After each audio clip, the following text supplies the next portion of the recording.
Well, hello and welcome to the Bottom Line Me podcast. I'm your host, Ann Allard.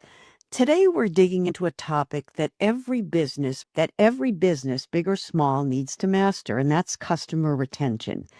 Getting a customer is only half the battle. Keeping them, well, that's where the real game is won. Joining me today for this conversation is John Hall, Old Republic National Title Insurance Company Vice President and Business Development Manager in the Southwest region. Earlier this year, John spoke at an Old Republic Title sales rally and talked about the importance of not only winning new customers, but how to keep them coming back again and again. So today we're going to dive into that topic. But before we do, I'd like to introduce and welcome John to the podcast. John, hello, and thank you so much for joining me today for this conversation. Thanks, Ann. Thanks for the opportunity. Great. Well, before we dive in, why don't you tell our audience a little bit about yourself and what you do at Old Republic Title? Oh, let's see. I guess the thing that most people start with, I've been in the business now for 44 years. I started off in the title plant for several years, but I've basically been in agency for 30 plus years. And around here, my job is to train up 9 reps on how to be good agency reps. Well, that's a great job, and I know you do a great job at it. So, great. Well, let's start at the top. Why is customer retention just as important, if not more important, than acquisition? Well, customer retention is less expensive. It costs 5 to 7 times the amount of money to acquire a new agent or a new customer than it does to maintain one. In fact, I've talked to Daryl Turner about this, and he says if you're not using his system, it can cost you $9,000 per customer to bring them on board, and then you're not even guaranteed they're going to stay. Yeah. Wow. Well, that's staggering, especially in an industry where margins are pretty tight. Retention isn't just cost savings or a cost saving strategy. I think probably it's really a smart investment for long-term stability. So let me ask you this. If retention is critical, what are some of the main reasons that a company or a salesperson loses a customer in the first place? Well, it's usually lack of trust. I mean, for years I've heard, even back when I started in the plant, they'd be like, the realtor dropped off this contract and they don't do anything. And I try to explain to them, the realtor's been working months with the seller or the buyer to get this contract to us. And then they give it to us and they go home, get on their knees and pray that we don't screw it up. And so when you come along a salesperson that's been at a specific title company for a long time, it's evident that that title company has earned their trust and they don't have to second guess it, because if that deal falls through, they don't get paid. Yeah. I can see why trust really is, but I probably would call the currency of customer relationships. Once you've earned it, it becomes really the glue that holds those partnerships together over time. So, yeah, I think that's spot on for sure. So let's talk a little bit about how retention impacts a company's trajectory over time. How do you think retention actually does impact that growth? So if you've got a current customer, it's because you've earned their trust. And that trust turns around and becomes your reputation out on the street. Yeah. And so once you have a great reputation and you've got a set of customers that are as crazy about you, then you have momentum and you can continue to grow from there. Excellent. I think one of the things that is always helpful is just sharing stories. So do you have any example of somebody that you've worked with where they made either a small change or a big change and it made a difference in the retention of their business? I've got a story. This happened years ago. And there was a title agent that was the only agency in the county. And so he had this luncheon for all of his customers in the county, and they showed up and they were like at the VFW hall. It was a big group. And halfway through the meal, he got up and made some comments. And one customer stood up in the audience and kind of blasted him for the way he was not handling the business. Oh my. And when he did that, a couple other people got up like popcorn and they started blasting him for this. And man, it was really rough on him. And I stuck around afterwards and because he really needed a friend.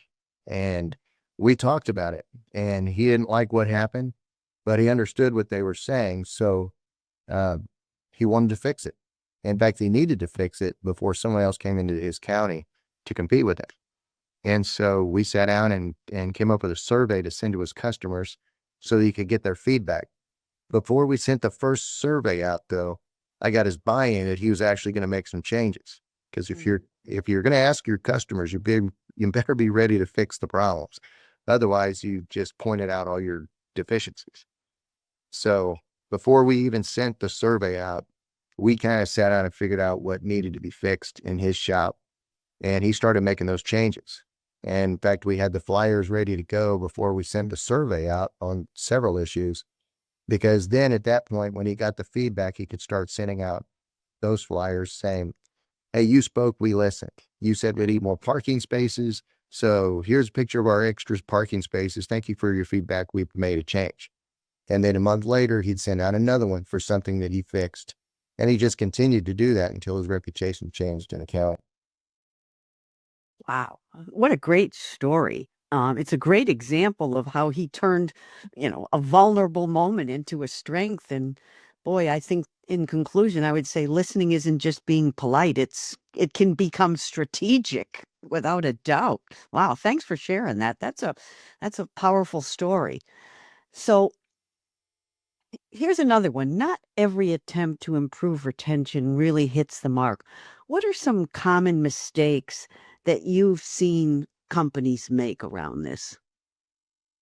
One that is hard to watch is when your customers do tell you about the deficiencies, Yeah. and because the attitude of the owner or the culture inside the company, the first thing they do is they start explaining why they are the way they are and justifying why they are the way they are, Oh, and not really taking the time to listen to the customer and sit down with them and put themselves in their shoes. Because the agent's going to say, hey, well, we're doing ABC and this is the way it needs to be done, without asking the agent, so what are the hurdles or what angst are you getting from this process?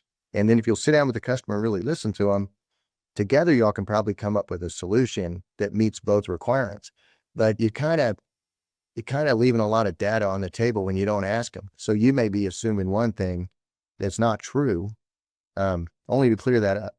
And then again, at the end of that, the agent feels like they've been heard and they trust your reasoning for why you have to do it a certain way. excellent. I think I heard somebody say one time that defensiveness is kind of the enemy of progress. So that's really, I think, a great reminder for all of us that the here's why it happened is never a good response to this. It's really about what, as you said earlier, listening and committing to making some of those changes. So uh, awesome. As you know, we always like to get to the bottom line, but before we get there, just wanted to know if you had anything else you wanted to add to this topic or anything else you'd like to share with our audience about customer retention. Well, I guess one thing I used to have a saying on my wall that said, if the employees know the customer wants it, they'll do their best to accomplish it. And so it really all starts with, what does the customer want? Yeah, yeah. So true. So, all right, well, let's get to the bottom line then. So, I think my bottom line question for you today is for companies that are just starting to focus on retention, what's the first thing that you'd suggest that they do? It'd be go talk to your clients. Go ask them. Dear. In fact, it's funny, the last question you had actually worked as the bottom line me.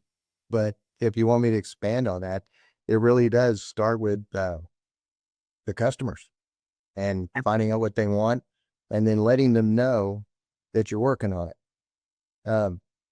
I think informing them of changes is really important. Now, you don't need to inform them like if they say, we don't feel appreciated. You never thank us for the business. And then all of a sudden you change, and every time they send you a deal, you send them an email back that says, thank you for the business.